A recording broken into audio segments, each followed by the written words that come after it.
Hello and welcome to my channel. My name is Natasha, aka the Mightier Pencil. It occurred to me after I posted the last video that I never introduced myself. I think I took for granted that a lot of people that are subscribed to my channel now are also following me on TikTok. But if you're new here, my name is Natasha. I primarily do watercolor, color pencil, and pencil sketches, and they're all going to be in my sketchbooks. Right here, I'm just blocking out the sketch for this illustration with my light pink Kohl erase pencil. I typically draw in light pink or non-photo blue Kohl erase and then go over them with red or blue mechanical pencil because then I can make as many mistakes as I want. And if I erase with my kneaded eraser, then the sketch is still light enough or the erasing is light enough so it doesn't damage the paper or confuse me when I'm trying to redraw it. This video is obviously sped up, but I sped up the undersketch portion even more because it was just so light that you couldn't see what I was doing anyway. And so here I'm doing the final sketch portion with the mechanical pencil. The mechanical pencil has red Pentel lead in it. It's a 0.05 or 0.5 millimeter lead. It's very thin. I like to draw with very thin lines, and then that way I can make the line as thick as I want without having to be too thick. I don't know if I'm explaining myself right. As much as I love painting with watercolor, the sketching part is still my favorite part of any illustration. Like, even with my final results that I am quite proud of, that the painting came out the way that I had pictured it, I still prefer to sketch over the painting most of the time. This is one of those instances where I actually really love how the painting came out, but I still prefer to sketch. So what I did with it was, fortunately I scanned it before I started painting, so I will still have at least a copy of the preliminary sketch. And then I imported it in Procreate, and then I redrew it. Yeah, I'm that person that when I love to draw something so much, I kind of wish that I could draw it all over again. And so I just did in Procreate.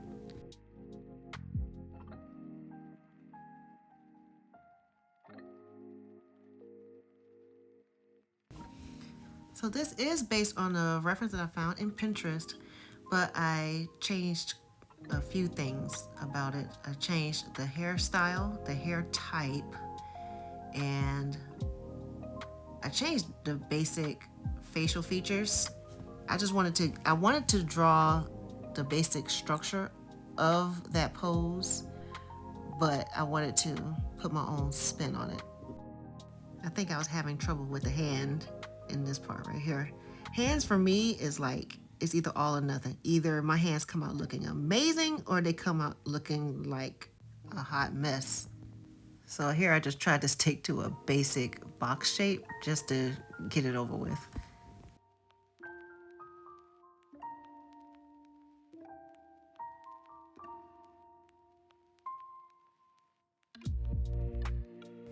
Okay, but seriously, look at that sketch. He's adorable. You see why I didn't want to paint it almost.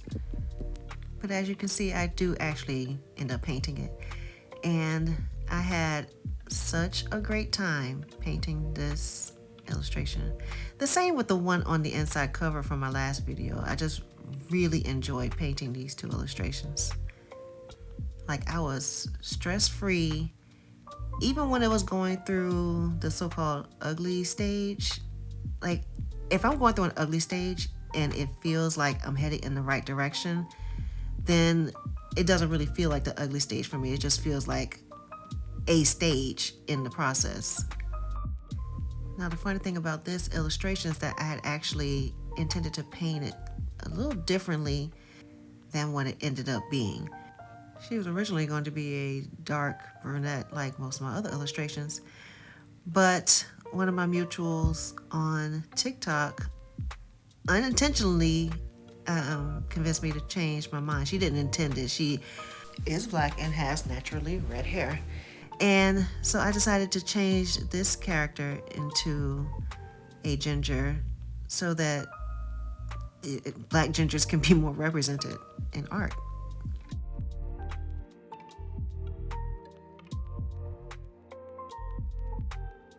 I guess I could talk a little bit about the paint I'm using. This set is the Vinci Earth Friendly set by Denise Soden over on A Liquid Color here on YouTube. If you are interested in learning more about watercolor pigments and their properties, she is my guru. She doesn't know it, but she is. I've learned so much just by watching her videos about the different properties of pigments, light fastness, granulation, the pigment codes.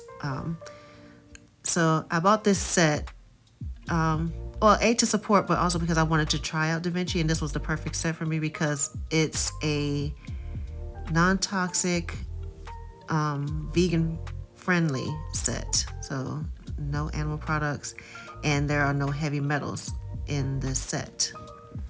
But what I love most about it is all the earth colors that are included, which, while she curated the palette for her needs as a wildlife painter, those earth colors are just absolutely perfect for me as someone that loves to paint brown skin tones. So yeah, I love this set. It's my favorite set so far, even though I have like the more, I guess, prestigious brands like Schminke and Sennelier, Daniel Smith, Winsor & Newton. This Da Vinci set is my favorite. And of all those I've mentioned, this is the least expensive of the bunch as well.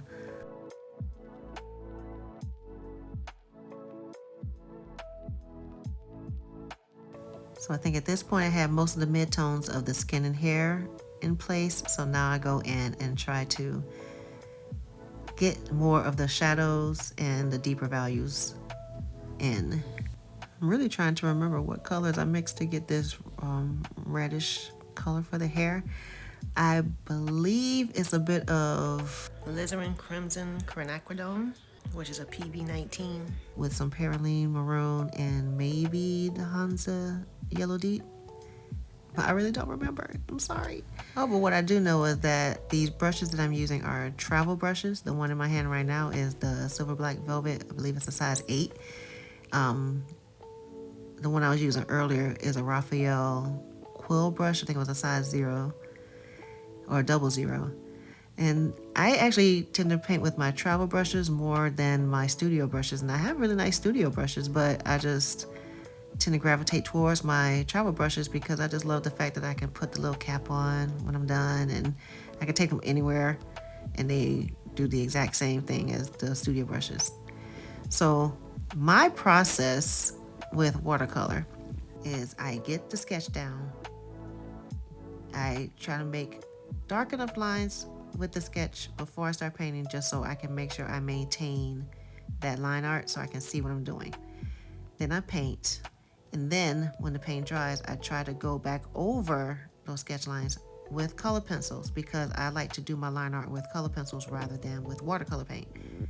And this has pretty much defined my painting style in a way. I prefer doing the line art with the color pencil because it maintains a softness to it, and also because I can just be more precise with the color pencils than I can with a liner brush. I used to do the line art when I first started with watercolor. I used to do the line art with microns, and at the time I liked the result, but there's an artist on Instagram called John Drawing, and his illustrations inspired me to use this watercolor color pencil combination with the color pencils as the line art. So I started applying it to my own art, and once I started using the color pencil, that softness just won me over. It makes it look a little bit more natural, even as it's an illustrative style. These color pencils that I'm using are the Faber-Castell Polychromos, and I find these are the best to do the line art with because they are oil-based, so they are going to help repel the watercolor and they won't melt under the paint like the Colorase would. So here I definitely know I was using perylene maroon to deepen those shadows in the hair. Perylene maroon PR179 is probably it's definitely my favorite red. I try to sneak it in every illustration no matter what I'm painting.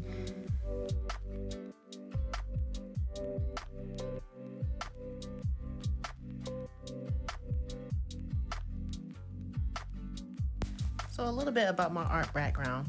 When I was in the 4th grade, my art teacher recommended that I audition for this magnet program that was started in the 5th grade, and it was located at another elementary school. And so I did the audition. If I recall correctly, I know the audition consisted of, we had to draw a still life. I remember we had to do, so we had to do a still life where we just draw from observation. And then there was another section where they had a bunch of objects on the table that we had to go and memorize what was on the table and then come back and try to draw what was on the table. It was a bunch of nonsense too, so I don't understand how I passed that, but I wound up getting into the program and I remained in the magnet program. I had to audition every time I changed schools. When I went from elementary to middle school to high school, I had to audition for each of those times. But I remained in that program from 5th through 12th grade. I just wanted to pause the story a little bit to say I was having a little bit too much fun drawing in all these freckles.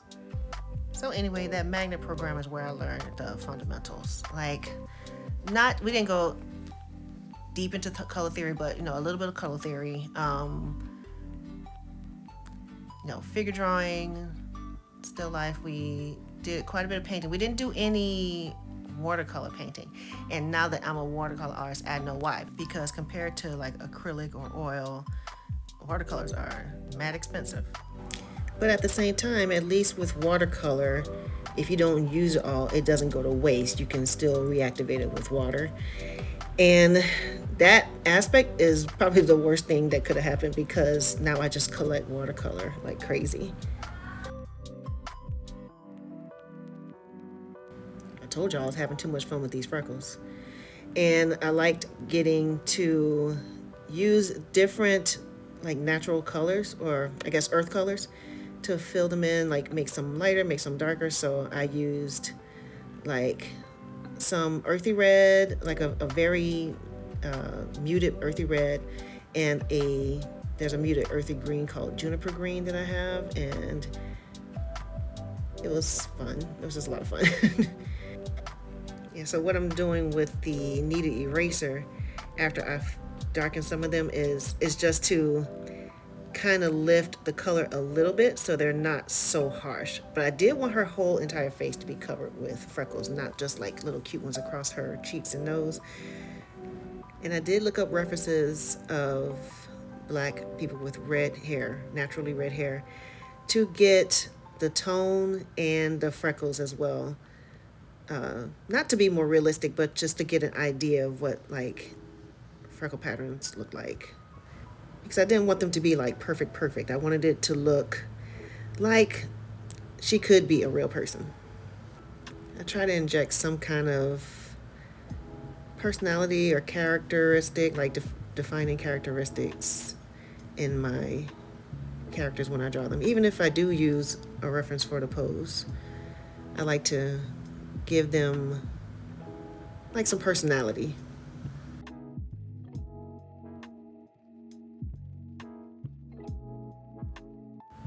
And just to be transparent, I want you to know how many times I went back and forth about doing a voiceover, because I'm not much of a talker.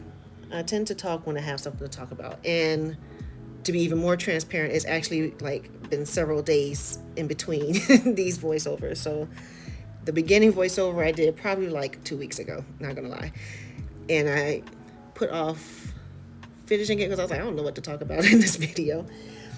And I know I like watching chatty sessions because I tend to watch art YouTube while I'm drawing and painting. So if you were to actually hear what the actual audio of this video was, it would be somebody else's YouTube video on my computer screen. But at the same time, I didn't want to be anonymous on here. I wanted to give you just a little idea of what my thought processes are when I'm creating. So with that being said, I'm going to speed up the rest of this video even more so that it's not too long. You can let me know in the comments if you like extra long videos. I tend to, like I said, because I play them while I'm painting in the background. It's like having somebody keeping me company. but I don't want to hold you too long. And the rest of this portion is really just me just going back and forth inside the hair just to make the puffs look like they're behind her ears. And then I'm going to paint the rest of her clothes, which isn't that interesting to watch because I tend to prefer painting the face and hair more than the body. So I'm going to speed up the rest of the video, and I want to thank you for sticking around this far. So if you're still hanging out, if you paint with watercolor, let me know in the comments what is your favorite brand of watercolor, and or what is your favorite watercolor hue. And if you're not a painter and you're just hanging out watching me paint, let me know what is your favorite movie. All right, I'm gonna let you guys watch the rest of the video, and I want to thank you again for watching, and I'll see you again in the next one.